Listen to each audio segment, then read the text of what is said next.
anger of Allah subhanahu wa ta'ala and His curse is real. It happens and it comes. And Allah subhanahu wa ta'ala becomes angry.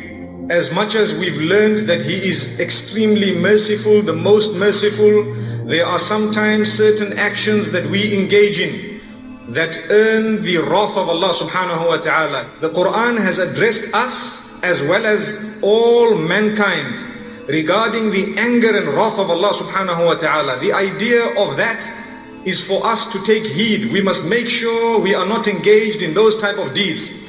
Because believe me, if you know, may Allah protect us, that a very, very powerful human being is extremely angry with you, I think it would give you sleepless nights.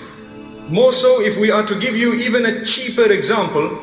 If you witness an angry lion outside there, nobody will leave this masjid. May Allah protect us. We are ready to fear an animal, and we are not prepared to fear the creator of the entire creation. May Allah subhanahu wa ta'ala save us from hypocrisy. We need to realize and understand that Allah subhanahu wa ta'ala declares His anger against certain people and against certain actions. And this is why I have chosen to speak about the anger and the curse of Allah subhanahu wa ta'ala tonight. Taking the verses from the Quran which have made mention of the anger and the curse of Allah subhanahu wa ta'ala, clustering them together as one subject and one topic. The idea is for us to learn, to take heed, to weep for the sake of Allah subhanahu wa ta'ala, and to mend our ways before it is too late. The first issue we need to remember is in Surah Al-Fatiha, which is the opening surah of the Quran.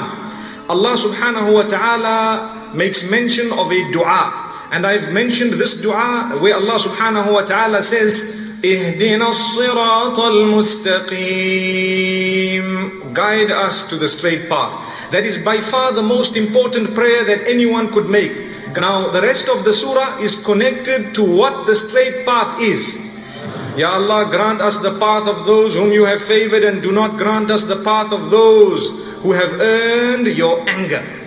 That shows already that Allah subhanahu wa ta'ala has anger. And we may sometimes be engaged in deeds that will earn or ask for the anger of Allah subhanahu wa ta'ala. What is referred to as the anger here?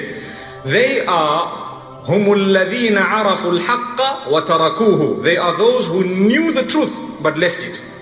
That is who is being referred to by those who have earned the wrath of Allah subhanahu wa ta'ala.